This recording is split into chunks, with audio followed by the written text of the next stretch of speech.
Welcome back. We're almost finished with this room. So today we're working on baseboard trim. I'm going to show you if you have a really long length wall that you need to put a piece of baseboard here, how to combine two pieces of baseboard so you get a completely seamless look. Your best option for joining these together, it's going to be 45-degree cuts. You'll have really good surface area for gluing and nailing these together. I always start with the long piece cut first, and then I just leave it at that. I'm not going to change this cut after I've already cut it.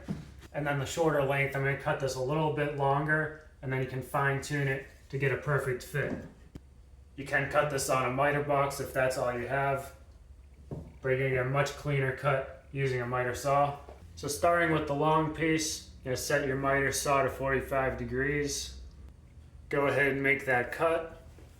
Then the way I always do it, leave the miter saw at that same 45 degrees. And you're going to cut from the opposite side for the shorter piece. And you want to take some extra precautions when you're cutting on that side of the miter saw. It takes a little bit more effort to secure the piece that you're cutting. And it's a bit of an awkward angle. So here I've cut it about an 1/8 inch longer, maybe 1/16 inch longer. You can measure it here, make sure the length is exactly correct. Cut it down a little bit more if you need to. And you can fit it in place before you cut it down more. That's important because you want this to be tight against the wall or the trim over on this side. So then when you glue it and nail it over on this side, it's going to be pushing in this direction. You don't want this to move at all. You might be tempted to just install like this. It's nice and white straight from the store. However, if you compare it to this piece, which all I did was put another coat of primer on top of this one on the top. This one with the primer straight from the store, it's actually yellowish in color. It's not completely white. And the primer they use on this is very flat, hard to clean. So at the very minimum, at least get another coat of primer on this, get it nice and white. Then if you need to match any other trim in your house, you can get the semi-gloss, high gloss, whatever. You do need to be careful with these really long pieces. This is 12 feet long, I think. And you'll see it has a little bit of movement to it. And that's not the floor. The floor is completely flat. But these long pieces, these are not going to be completely straight. You might be tempted to scribe this, which you could do, scribe it to the floor, and then it will sit perfectly flat. However, the top then might be concave or convex. So what you're going to do when you nail this in, nail it on one side, then bend down and nail it in place on the other side to flatten it out again. So to join these, there's a couple different methods you can do.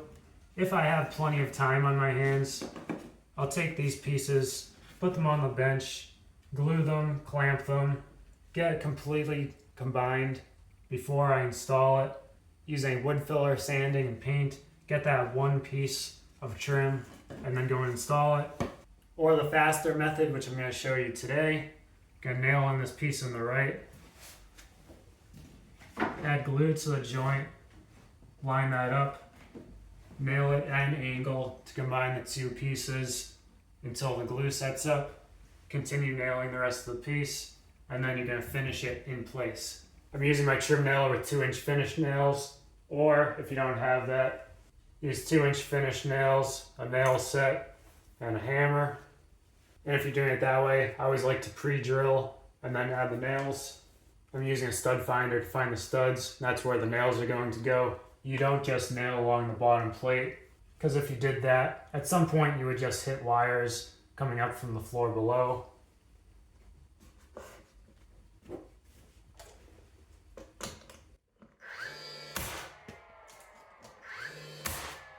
Now before you go too far, just got a couple nails in there to start. You want to make sure that this is going to align properly, which it does. You can see if this was pushed down against the floor here, the side pushed down against the floor, it's not aligning properly. So I have a tiny gap right there.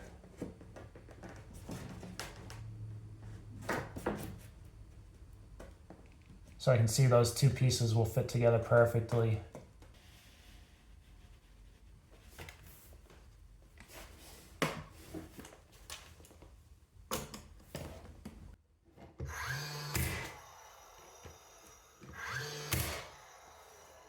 Next I'm going to glue up this joint and nail it, and you can plan this joint to land right on a stud. I didn't, and you don't really need to. All I do is I switch from using the 2-inch nails, switch to a smaller 1.5-inch nail, and this is definitely short enough that if there's any wires coming straight up the bottom plate behind here, these will not penetrate that. At an angle, these will only be long enough to get through the trim and the drywall. So I get those 1.5-inch nails in and ready.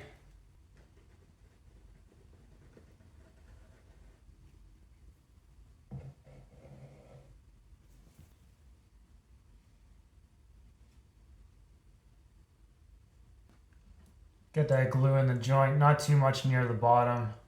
Don't want this to glue to the floor.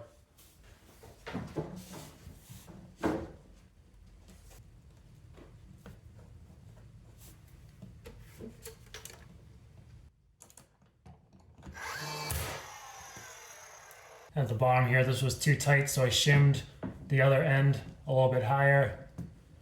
Brought this tighter together here. Got this flat on the bottom now, so I'll nail the bottom.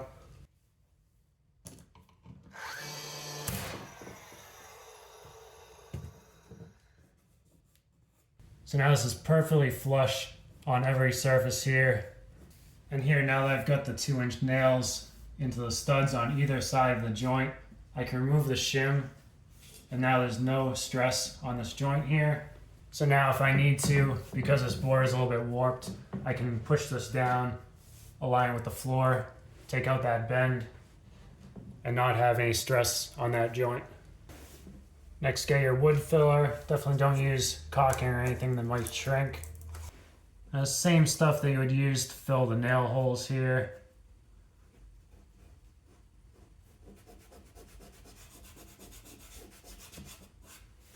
If you had any glue on here that's squeezed out, you can scrape that off first.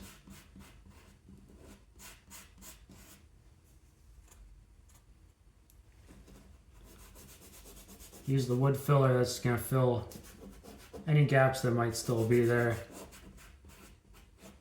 I've built this up and sanded a few times with the wood filler. I'm going to sand it one more time. It's okay to go a little bit over. Just going to sand that off. For sanding this, a sanding block works well, or the power sander.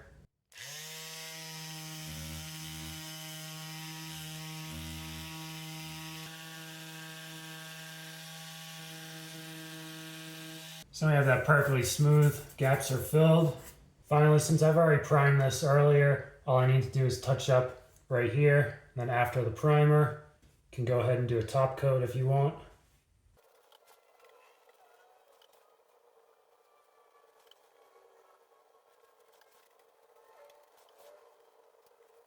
You might need 2 coats to cover up some of those darker spots, but if you do this right, that line will completely disappear. Here it is, the second coat of paint is still wet. That line is very hard to see. If I'm looking really close, about 6 inches away, I can see that line, but any further away, it looks like one single piece of baseboard.